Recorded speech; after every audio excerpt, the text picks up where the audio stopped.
So today we're talking about how to make a slab box. So I have two examples here. These are mine.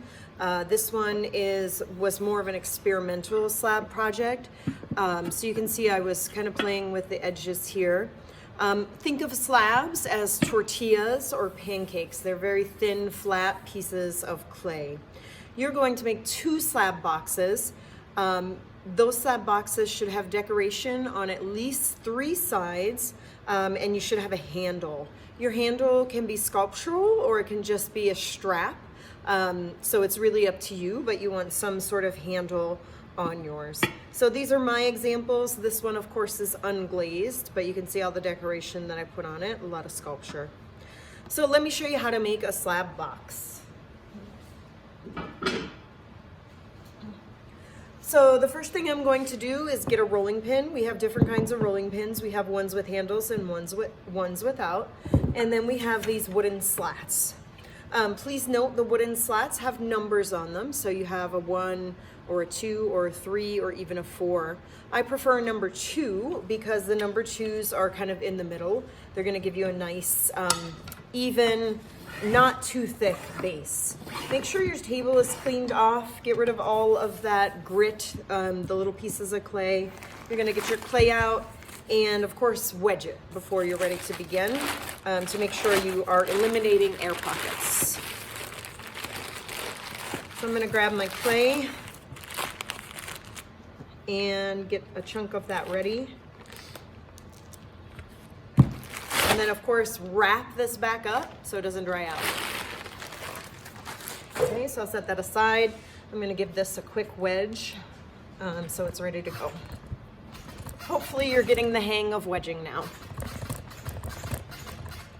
Okay, you can check yours, remember, by running the wire tool through it and looking for air pockets. I don't have any air pockets in there, so I'm gonna smash that back together and give it a quick wedge again.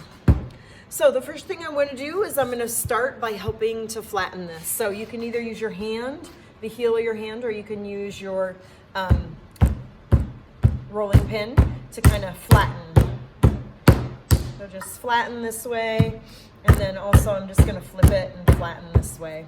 So if I'm using my hand, I'm just going to use the heel and try to stretch it. And again, flip that over. Next step, I'm going to take my 2 wooden slats, put them on either side of my clay, and then using my rolling pin, I'm going to flatten this out. It really is much easier if you stand when you do this. If you try to sit, you don't get the upper body strength that you need. So we want to put our body into this. So I'm going to roll one way, roll back, and then of course flip it as you go. So flip it and turn it to stretch that clay out. Okay. If you can roll it so that it's wide enough, you can get more than 1 slab out of this. So I always aim to get 2 or 3 out of each piece of slab, each piece of clay here. And I'm just gonna roll until I've kind of met or achieved the thickness of these wooden slats to make it a little easier. So I'll do one last flip here, make sure that I've got this stretched out nicely. Okay. I have pre-cut some templates or patterns for you.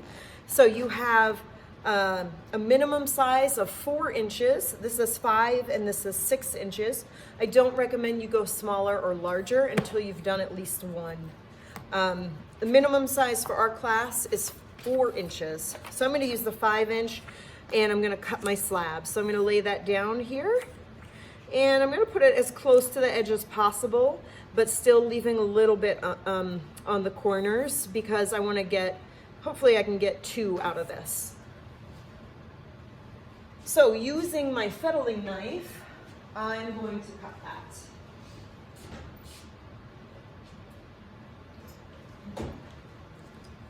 So I want to cut and leave about a 1/4 inch around my pattern.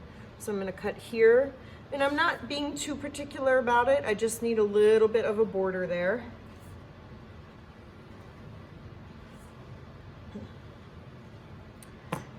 So I have that first one cut. I'm gonna go ahead and just slide this over and cut this one. And again, I need a little bit of space between it.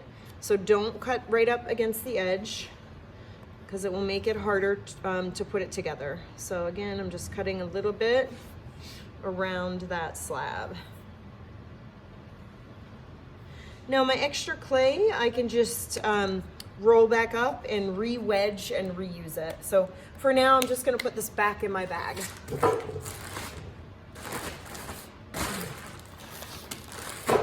I wanna give that a little bit of a spritz so it doesn't dry out before I finish for the day. My goal is to make 6 slabs. If you're ambitious and you wanna make both of your slab box at the same time, roll out 12 slabs. There's a handout that I gave you. It's posted on the Google Classroom and it will also be given to you in person. So that's for your reference for how to do this project. I have to store these and let them become leather hard. So I'm gonna wrap them tonight and then tomorrow, hopefully I'll be able to put them together. The easiest way to store these is to get yourself either a tray or a workboard. You need paper towel. So lay your paper towels down. If you're stacking them on top of one another, you have to put that paper towel in between. So I want to make sure that they're not going to stick to one another. So I need that paper towel there. Try not to bend these a lot, right? If I pick it up and it folds in half, that's not good for your clay. So try not to bend those. I'm going to store these by placing the paper towel, setting it on top.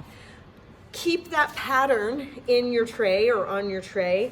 And then the best way to wrap these, once you've got them all laid out, I have 6 here. Once you have them all laid out, take a large garbage bag, place your tray inside that garbage bag, and just tuck it under and underneath there. We want that clay to become leather hard, so we want it to dry out a bit.